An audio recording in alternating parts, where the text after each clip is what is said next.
Hey guys, and welcome to or back to the Pause in Pursuit podcast with your host, Summer Clark. This week, I have yet another, how lucky you guys, super exciting guest episode. Today, I'm going to be speaking to Liz Joyce, all about athletic development for agility handlers. So, as you all know, I am super into fitness and handler fitness at that. So I found this conversation really useful and really interesting, and I hope you guys do too. However, before we jump into that, quick little weekly recap / life update.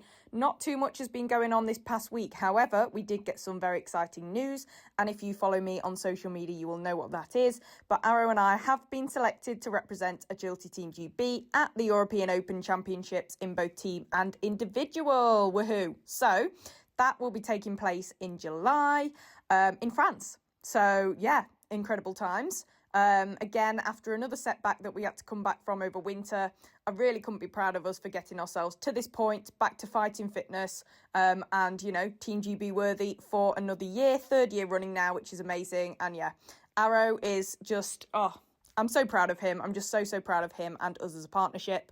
But the biggest thanks to Greg and the rest of the management team for giving us this opportunity, and obviously to our entire support system, especially Lucy, Megan, Kate, Sophie, and my mum Leslie. We appreciate all of you, and obviously everyone else who has ever shown us support. I appreciate it more than you know.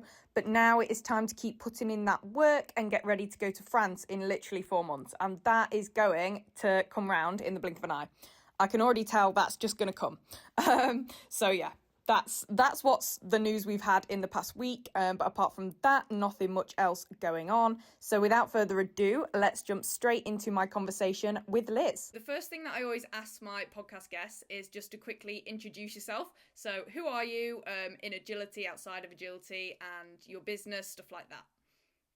Okay. Do you want me to just get going? Absolutely. Yeah, go for it. All right. So my name is Liz Joyce. I am a newbie at agility. I have done a little bit of agility training, but I do have a new dog that's coming in a few weeks, and we are going to hop right in. Her whole job and the reason why I'm getting her period is to do agility. And I'm just so excited about that. Outside of agility, well, I guess still in agility, my actual job is training handlers to be able to handle better and faster and take care of the fitness side of things. So definitely involved in the sport from a little bit more of a bystander point of view at this point. Yeah. Outside of that, I have a 4.5-year-old working blind German Shepherd named Levi, who is a fairly cute. We do a lot of tracking and, obedience training and lots of tugging and bite work stuff. So he's a blast, but he's definitely not meant to go vertical. I live in Canada. And I've been working with handlers since 2016, and I've been a personal trainer since 2006. Oh, wow. Okay. Long time then. Yeah. It's been a minute. Yeah. It was cool when I fell into doing what I love for work early on. And I'm just really grateful that rolled out the way that it did. I love what I do so much. Yeah, can't complain. So the question I'm really interested in knowing is, how did you actually get into agility? If you don't do agility now, how did you actually first get into agility? So obviously you were a PT first. Was that outside of agility? And then you kind of changed to being agility specific. How did that all happen? That's a great question. And I think a lot of people want to know about that. So yeah, I definitely was personal training before then. My sport background are like fairly aggressive and intense individual sports, wrestling, powerlifting, and figure competitions. So like training for symmetry and muscular aesthetics. And then I was personal training from 2006. But what happened was I got these dogs, right? And we had dogs growing up, and I'm like, I love German Shepherds. Let's get a German Shepherd. Let's get two. And that was a lot. So I ended up trading services with a really wonderful woman named Shannon Malmberg, who does agility. And I trained her once a week, and she trained me once a week. So we became very good friends. And I got to see firsthand, going to competitions, what she was doing with her body and her dog in sport. And she also did some agility light training with us, like some, jump grids and commitment to obstacles and whatever. But it was really just to give my dogs an outlet. But what really inspired the switch to working with handlers was seeing how much passion she had for her dog sport Mm. and how hard she worked at it with her dog.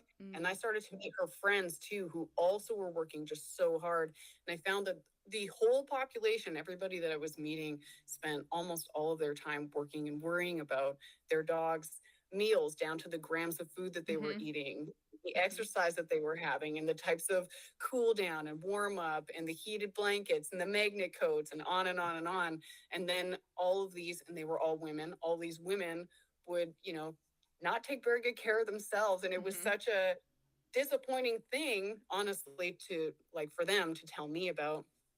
They'd go to trials and I know how hard they work and how much they care. And it's like they changed careers to do agility because they love it so much. Mhm. And then they'd get to the trials and they wouldn't be able to get to the position in time, or they wouldn't Mhm. be able to give verbals, or they wouldn't be able to support their dog. And like the performance just wasn't where it needed to be because they weren't spending enough time looking after themselves. Mm. So I was like, hey, y'all. And in that too, I started working with people who were doing IGP or Schutzen style training, both helpers and handlers. They were getting hurt a lot. The agility Mm. handlers were getting, and the IGP helpers and handlers were getting hurt. So I started to help my friends, Mhm. and then their friends wanted help, and then it kind of just spread. And then my clients were asking me for running programs and speed and agility programs. So I made them. And then, it's been 3.5, it's been almost 4 years actually since I put my first like big program out to the world. So I've Mhm. had many, many, many, like thousands of handlers through it now. Mm. So lots of feedback, lots of growth. But yeah, that's how I got training Mm. for handlers. Amazing, because yeah, I always think, people put so much into their dogs and nothing into Mhm. themselves a lot of the time. And you think, well, it's actually 50-50, isn't it? Because it's a partnership. So you can't expect the team to do well if only half of it is good, if that makes sense. So yeah, I think it's something that people just don't think of. But then when they actually 100%. compete, it really can hold them back, can't it? It really does. Mm. Yeah. And like people are a little bit underprepared too, that injuries are a thing and that will Mm. take the team out. And, I'm just all for people thriving in their life. So, Yeah. like, agility is a great motivator for people just, Yeah.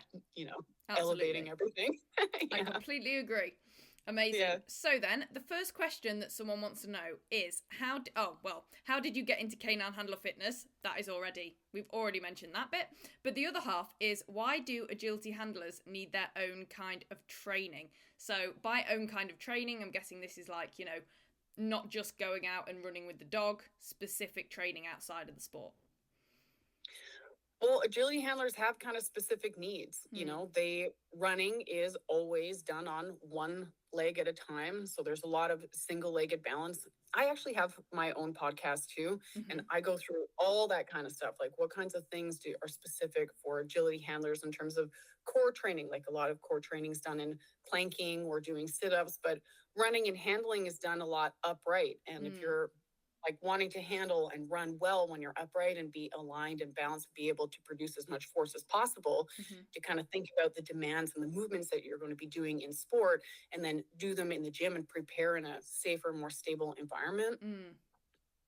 Also, there's a lot of like quick movements and accelerating and decelerating and footwork, and those kinds of things aren't typically, I'm going to say kind of a blanket, and someone's going to probably prove me wrong, but generally speaking, they're not in a comprehensive program, like a one-stop place where people maybe would be doing some running style fitness in terms of the strength training that they're doing, but the specific footwork and the things that they're needing to do for handling isn't Mm. a part of that, or the standing core maybe isn't a part of that. So I think for agility handlers, the things that they need to do, and where I see a lot of progress, is people practicing the movements that they need to be doing on course Mm. without the dog, so they Yeah. can have time to think about it and make it more of a muscle memory type Mm. thing.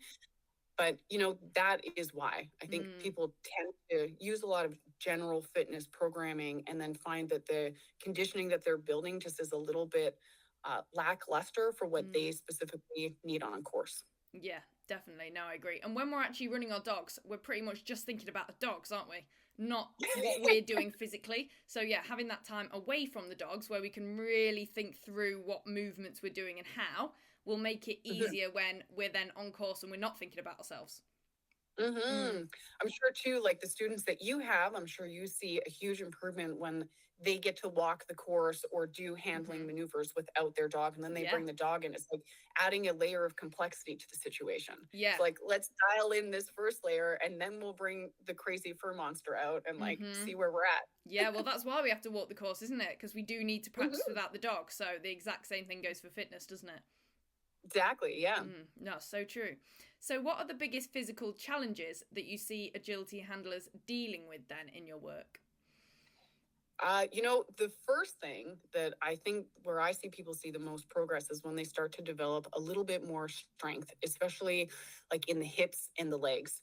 So a lot, people can have endurance and be able to jog the course or even run the course, but it's the strength that they need more to help them both accelerate and decelerate.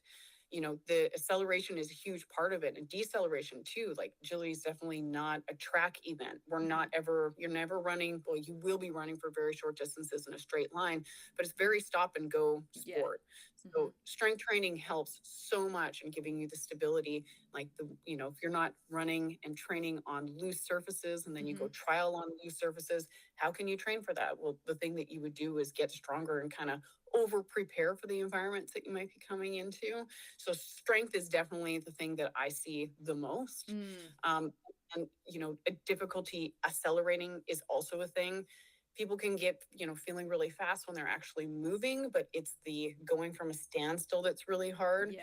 And that again is being able to like produce a lot of force or strength with your body. And it's a practice too. So those things. And then the last one that I see is people having just mobility or stability, having like the range to be able to drive their knee up or extend the leg and really create as much speed as they can out of the strength that they have. And the last one has a lot to do also with injury resilience also. So, haven't been hurt doing agility or doing sports stuff, you are a blessed little creature. And if you have, you're going to know that's important to you. Yeah, that's the battle I've come across the most in my own, not just agility, but just obviously working out in the gym, everything, is that lack of mobility and flexibility. I've always been stiff, and that has led to injuries, more injuries than I would else have. And I think, again, the strength and the mobility and the flexibility is something that agility handlers probably don't think of first or at all. They just think it's running. They just think it's running. That's all we do and that's all we need. Whereas actually, it's not at all, is it? There's so much more to it because it's a certain type of running. It is a certain type of running. And just being able, like jogging and sprinting are different things. And agility is very we're going to talk about aerobic fitness. I'm sure you've got some questions about that. But agility is very much a short burst sport. So you need to be running fast and hard, but from different things. So like sprint starts. Are you starting your sprints facing 90 degrees from the line you're running in? Does your sprint bend? Does it have a turn in it? Those kinds of things are things that we need to be doing to prepare. And also when you're going to the gym, it'd be really great for you to do a little bit of rolling before you start your exercise. That's really helpful.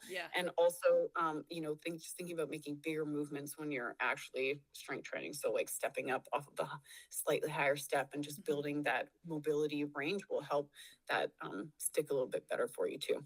Definitely. It's kind of the boring stuff, isn't it? That people don't want to stretch, they don't want to roll. But really, if you don't do that, you're not going to be able to do the exciting stuff anyway. It's so true. And you know what? I actually have a handler stretching book. Like it's an ebook. Oh, right. I'll send it to you and you can link it in your show notes if you'd like. Yes. One a little bit. They're such good stretches. Oh, yeah, so perfect. We'll definitely link to that. I need to get my hands on that. That's personal, that is. Exactly. It's just for you. Yeah, absolutely. Cool. So then, why is strength and conditioning important for handlers who are already running their dogs? This is a great question. And it's actually one that I get a lot. People ask, well, I go to agility practice like twice a week. Isn't that enough? And so running your dog specifically like in agility isn't actually a training program for your body. And, if you're running, like if your runs are 30 to 60 seconds, let's say, or how long do your students get in a turn? Like maybe 3 minutes at a time? Well, I'd say when we're running, it is anywhere up to 40 seconds, I'd say, for Yeah. one go. And then, we'll chat, we'll have a little break, then we'll maybe do it again. But there's that little break in between. So yeah, in one go, one spurt is max, I'd say 40 seconds. Yeah. So like, let's say they've got, 6 or 8 of those turns in a class. It's not really what the length of time that someone would consider to be like a workout, No, yeah. And yeah, because your agility runs again are like short and can be kind of like unpredictable bursts of activity and also movement.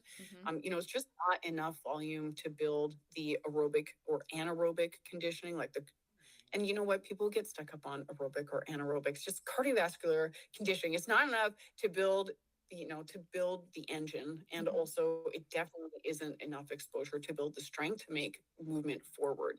So it might be enough to kind of maintain what you're doing when you're in your younger years. But as you start to get a little bit older, things get harder to do. And so it's really important that we are continuing to make sure that our capacity stays as big as we need it to.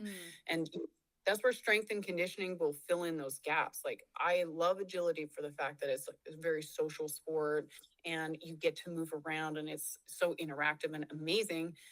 And also, the strength and conditioning stuff will make it all just like so much better by building stronger muscles and improving your joint stability and give your body the ability to absorb and produce force. So decelerate or accelerate also and safely. And the thing that I think handlers see a huge difference of, and where I've been really happy that they've made this connection, is that when they start strength training, they're like almost instantly feel so much stronger, faster, and more in control on course, which really is huge. Yeah, I think the worst feeling is when you're running a course and you feel like you're about to fall over at any given moment, or you change directions and your ankle feels unstable or something. Like there's nothing worse than that. Like you want to feel like you can not only stay upright, but also, like you said, beat your dog and do all those things. So yeah, and like I said, they're the points where you'd maybe roll an ankle or something like that, and that's when the injuries happen, isn't it? Those changes of direction where you've got no actual strength in those muscles and stuff. 100%. Yeah. Yeah. And, like I've talked to quite a few people who tell me they kind of just overrun and run into the, yeah. to the wall. Yeah. Stop. And I'm like, maybe we should work on it. Yeah. I've seen that quite a few times. Yeah. Over the finish line and the handle just keeps going. We won. We did it. Yeah, that's it. Oh, that's funny. So what are the most important components of fitness for agility handlers then? I love this question. I love fitness so much. It's a great question. So I like to break handler fitness down, specifically agility handler fitness, into 5 main pillars. Okay. So the first one is strength, like we talked about, and especially in the hips, legs, ankles, and feet, believe it or not. I love training people's feet. Very important, aren't they, when it comes to agility? Yeah, and it's kind of something we all just walk on until they hurt, and then you're like, oh, that's a whole thing. Well, I had a stress fracture in my third metatarsal a year ago. So that was, and again, I'd never thought about my feet. I'd never, do you know what I mean? I'd never, like, leg day was nothing to do with the feet. There was no work that went into the feet at all. And that happened. So, yeah, learnt my lesson there. Yeah.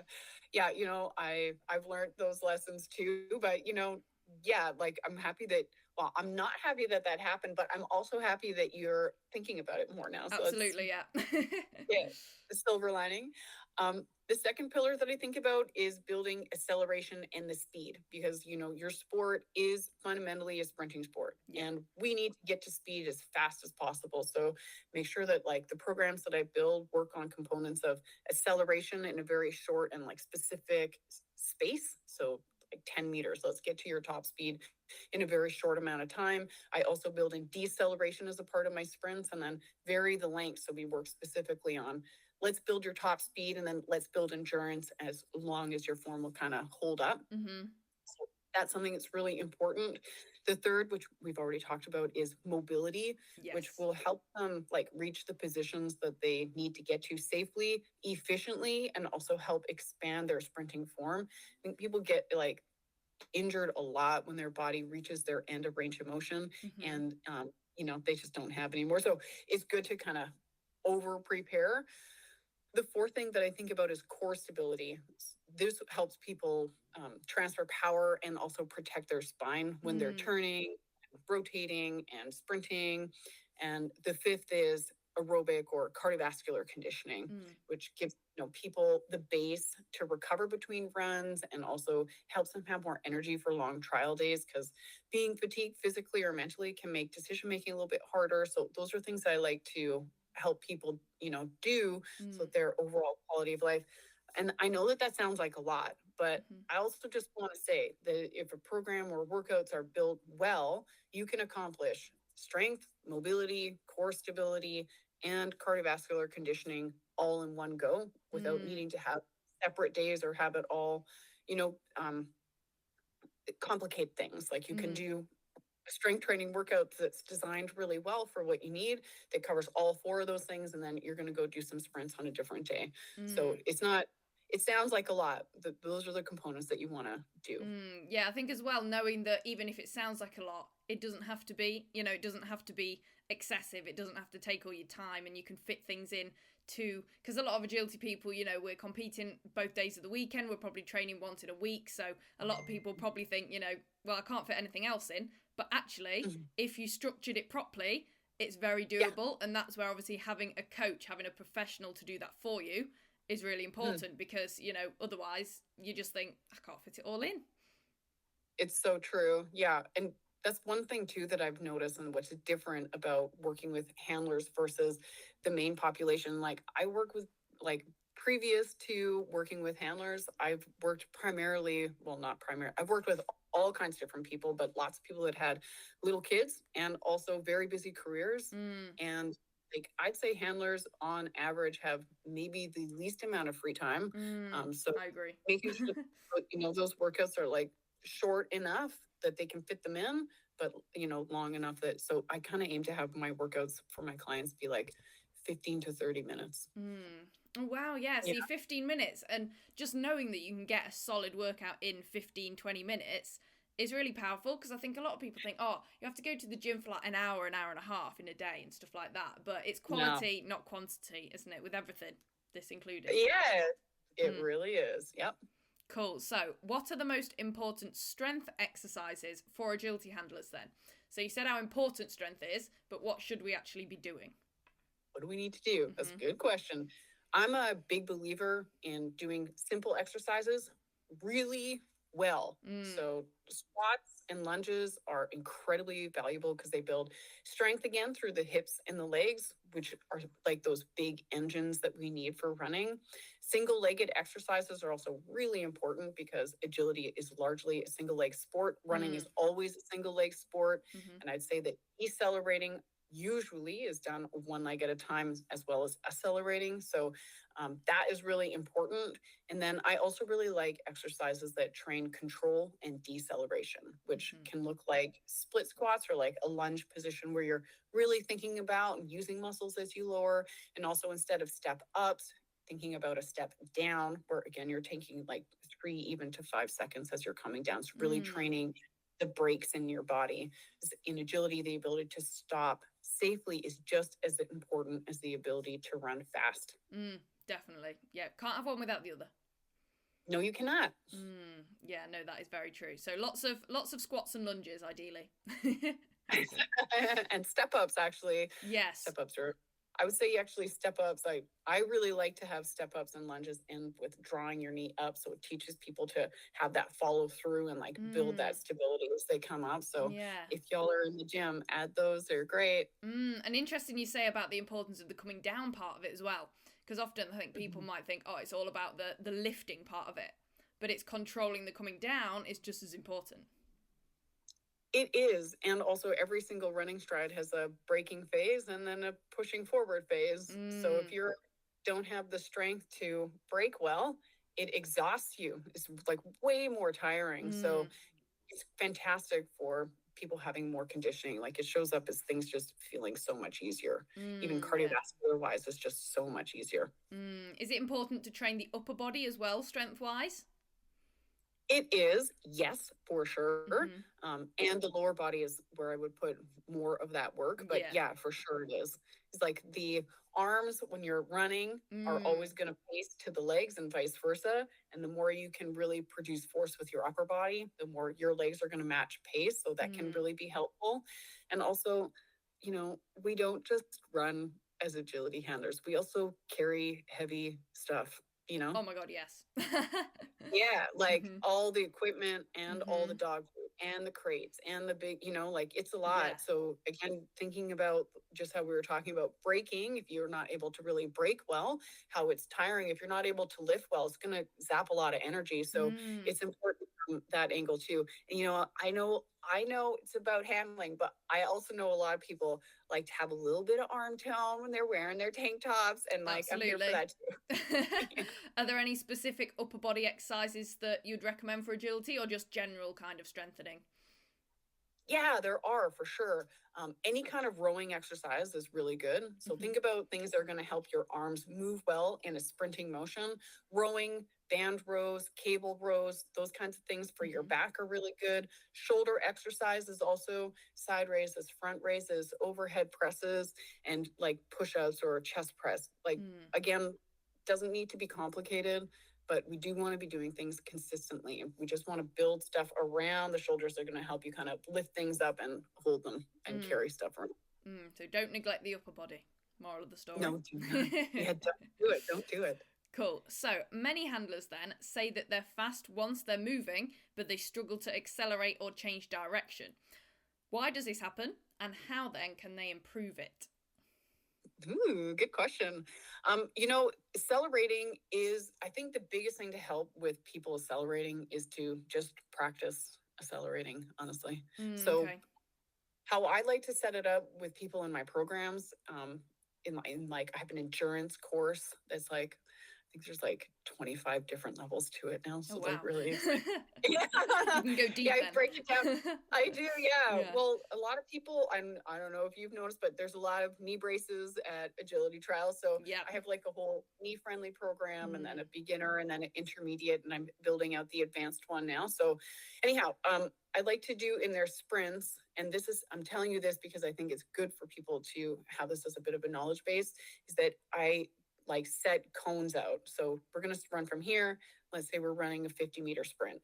I want you to see how fast and like use a visual marker. Where at what point is it that you're able to get to your very top speed? And then like check with your eyes and we'll set a marker down. Your goal is to like kind of measure that out. Usually it's like, 5 meters or 7 meters. And then the goal is to make that distance shorter and shorter and shorter. And it really is like just a practice thing. The other thing too, though, is that it's not a track sport. So the sprint starts need to be varied, which means you need to be facing like 90 degrees from where you're running. You need to be maybe doing fast footwork. I also have people do a lot of like pretending that they're sending and then running into a sprint.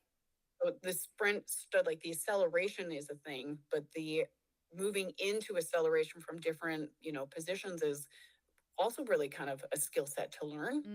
Yeah, we don't have the blocks to power off, do we? Like track athletes do. No, like you got soft sand, which is soft surfaces most of the time, which is like a very different thing than blocks. Yeah, absolutely. Yeah, either sand or astroturf, even worse because that's so springy. Well, not even springy; it is just soft, isn't it? It is. Yeah, it is. It's just like it's different. So those things can really, really help is just thinking about and learning how to coordinate and produce the power, but it just takes a little bit of practice.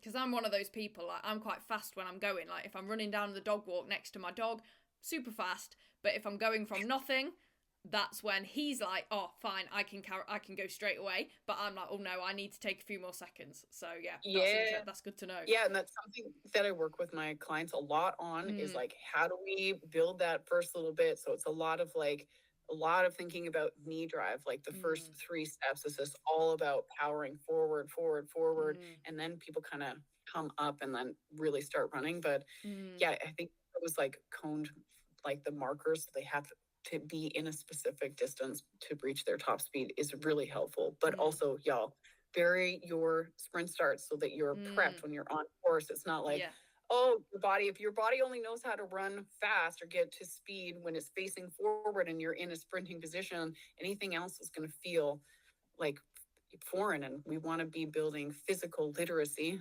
as much as we can. You're right about the knee brace as well, or the straps around the kneecap. Loads of people seem to have knee problems in agility, don't they?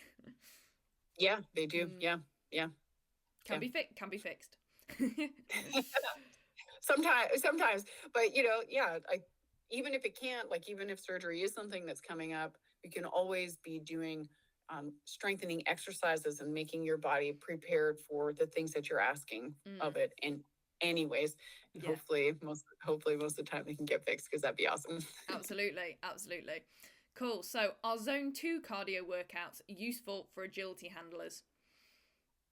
They can be really helpful. So zone 2 cardio is like the big engine of your body, and it's amazing. So what it will do is build your aerobic base, and that means you're working at a cardiovascular zone where your body is burning oxygen smoothly, and it will help to improve your recovery between your runs and also give you more energy or help you feel less exhausted after trial day or trial weekend. Like your body's just working on a whole different level, which is great.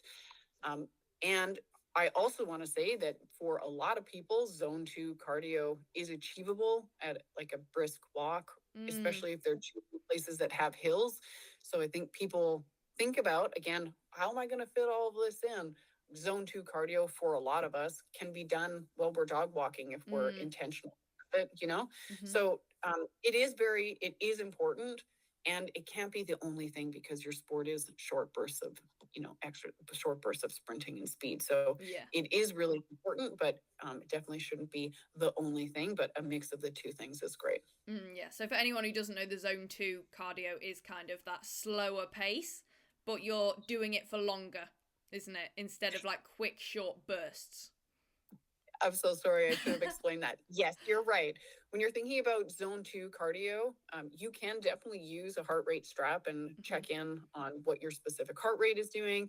You can also think about it like a rate of perceived exertion. So, or even just your breathing pattern. So a good aerobic, like kind of zone 2 training, you'll be able to hold a conversation. Like even if someone isn't there, imagine if you were having a conversation, but you're a little bit pissed off that they're talking to you right now.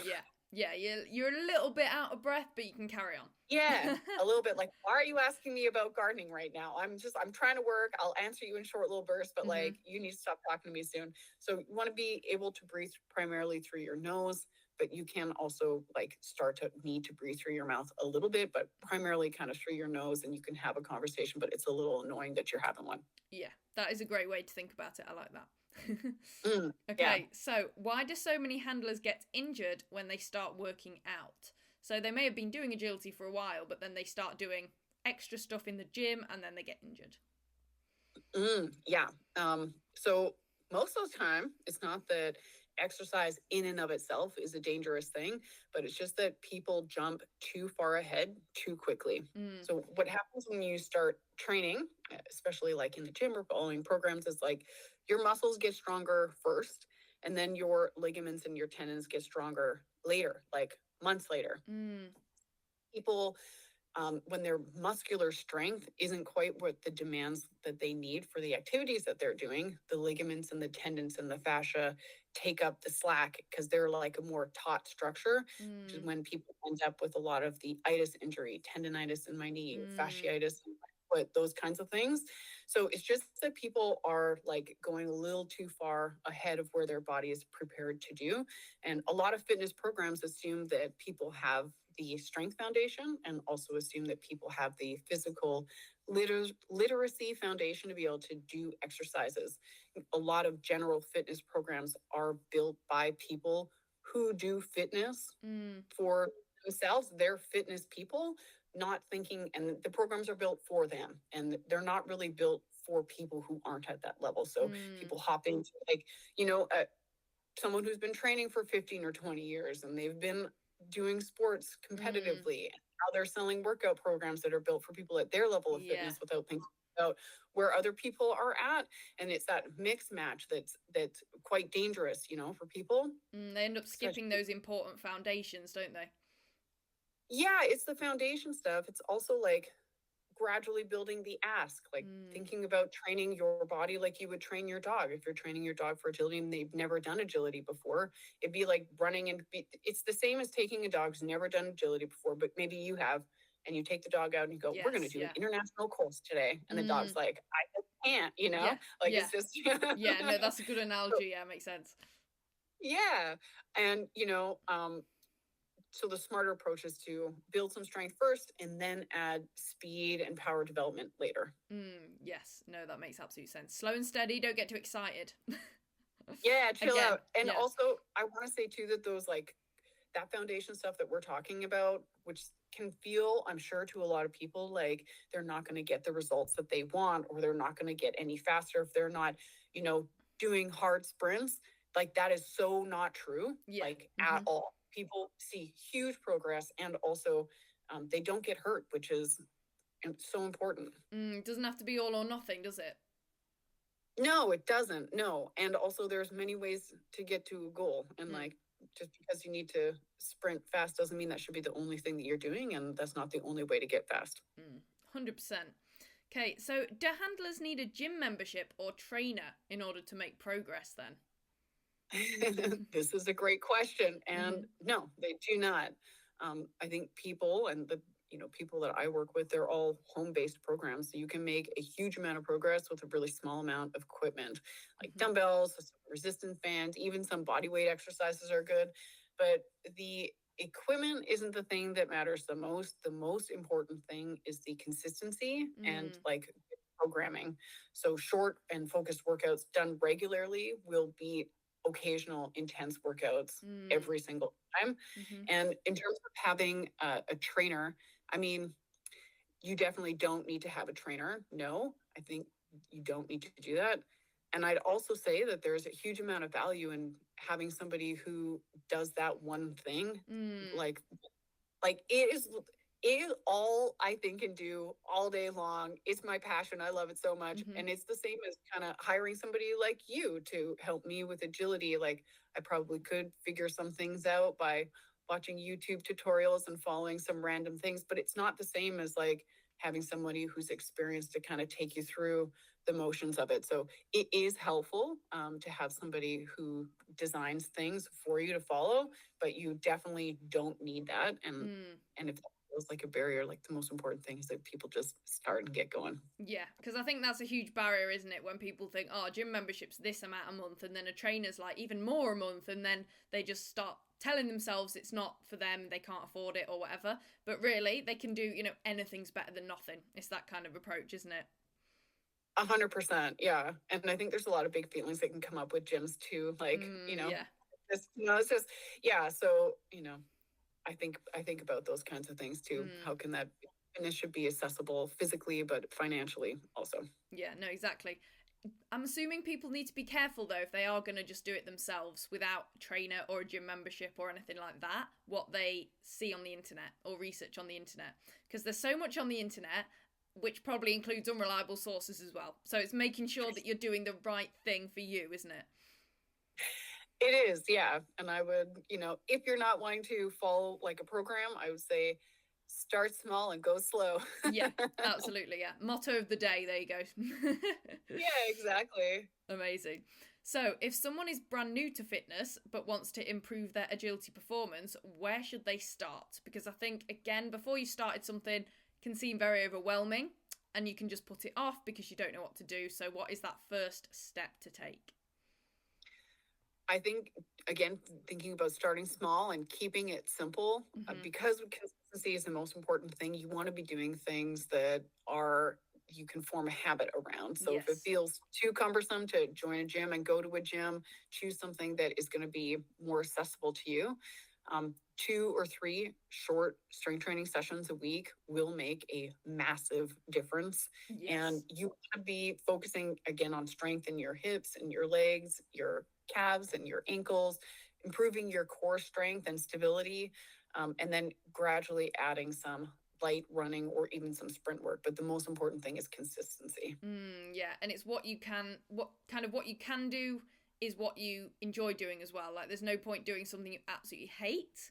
fitness wise, because you're never going to keep that up, are you? So it's finding ways to do it that you can actually stick to. Because I think a lot of people are like, oh, I don't want to go to the gym, or that's hard work, boring, and whatever. But there's so many different ways to get fit, or train in that way, isn't there? There are, and I'll also say that most people hate doing the things that are going to be the best for them. So. Yes, good point, good point. It's that fine line, isn't it? And that is another reason why it's often good to have a trainer, because it's the accountability. And it's easier. They're going to make you do it, aren't they? Whereas if you really hate it, are you going to keep it up? That's the thing. Exactly. Very good point. Right, last question then, and this is more about you. What are your current personal fitness or agility goals? So with it being I was going to say start of the new year. It's not really, is it? But what are your goals coming up now for the rest of the year or next few months or whatever? Oh man, this is the thing that I'm the most excited about in my life right now. I'm just so excited about this. I have a disease called Crohn's, and over the last 3 years, like I've had 4 major surgeries, and I was on bed rest last year for 4 months, and like spent 6 weeks in the hospital and 18 months on antibiotics, and like my health has been a hot mess. And I'm finally like healthy, and I'm back in the gym, and I'm building strength. So my big goals right now is like, I'm just feeling fierce. Yeah, you're ready. Yeah. I'm ready to tear it up. So I'm strength training like crazy. My goals right now is to kick my friend's butt. We're having a contest who can get to 8 pull-ups first. I did 8 the other day, which is amazing. Wow. Even one is hard, I think. 1 pull-up is hard enough. I won. So now my next goal is to do 8 weighted pull-ups. So that's pretty exciting. A part of that whole like injury body kind of atrophying thing is I had some pretty significant injuries to my back and my foot. So I'm rehabbing those things, and my big goals, I'm just getting so much better all the time. My big goals is to be able to start running soon. I think I'll be able to start running the next few months. So when that happens, I want to do canny cross with my dogs. Oh, amazing. And I'm starting agility in a month with my new young dog, which I'm really, really excited about. And like, I'm just ready to get into like my peak fitness. Like I am ready for it. Yeah, so, I think the more time you have out sometimes, the more you want to come back. It's like me. It was only I think about 5 months between breaking my foot and being back to running. But honestly, I came back and I was like, I don't even care what the results are. I'm just so happy to be here. Like yeah. It's amazing. That's how I feel right now. I'm just hungry for it. Yeah. So, my poor dog's had like a lot of time where I haven't been able to be my best for him too. So I'm just really excited to participate fully in life and like just be fierce, and like I'm ready to just have arms that rip holes in t-shirts. I don't know if that's ever gonna happen, but you can dream. I'm here for it. I'm dreaming. Yeah, that's right. How did you hurt your back and your foot? Was that related? Yeah, it was. Yeah. Right, okay. I just had a lot of muscular, like bed rest for any period of time for anybody significantly decreases muscle tone. True, so now, plus like surgical incisions in my abdomen and my pelvic floor, and just multiple surgeries just got things kind of cranked up. I can imagine. But I'm working through it. Yeah. You're back though. You're coming back. It's happening. I'm back. This is the year. I'm ready to go. This is the year. Yeah. That's it. I'm taking no shit this year. Yeah, absolutely. Amazing. Well, that is all of the questions. Thank you ever so much again. That was super fun. I'm very interested. Being into fitness so much myself, I always love speaking about it. Yeah, me too. Thanks so much for having me on. It was really great to meet you. No worries at all. You too. What an amazing conversation that was. Thank you again, Liz, for jumping on the podcast with me today. As an absolute fitness fanatic, I found that conversation so fun and so helpful, and I hope Liz managed to answer all of your guys' questions, which I'm absolutely sure she did. If you enjoyed today's episode, please leave the podcast a 5-star rating and review over on Spotify and Apple Podcasts. That would mean the absolute world to me. Also, make sure you're following the podcast on whatever platform you stream your podcasts so that you don't miss any future episodes, including some more exciting guest episodes that I have in the pipelines to be released over the next few months. And also do send me your podcast topic requests and recommendations. So requests for solo episodes and future guests you would like me to have on and what you would like me to discuss with said guests. You are pretty much guaranteed to get your idea turned into an episode if you do send those through. You can send them to me at Pause in Pursuit over on social media, all of the platforms. I'm pretty much at Pause in Pursuit or Summer Clark. Also, make sure you're following me on all the platforms on social media to make sure that you can keep up with everything that me and Arrow are doing, especially now the season is really kicking off. Lastly, I also offer in-person agility training in Lincoln. I offer both one-to-one lessons and group classes. So again, please send me a DM on any of the social medias to discuss that if you are interested.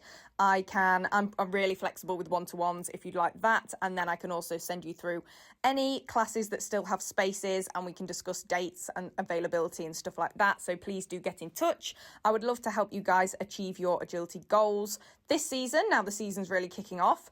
Me and Arrow will be at Wire Champ on Saturday. So if anyone is there, we will see you there. But if not, I will speak to you all next Wednesday at 8 p.m. You know the drill. Bye, guys.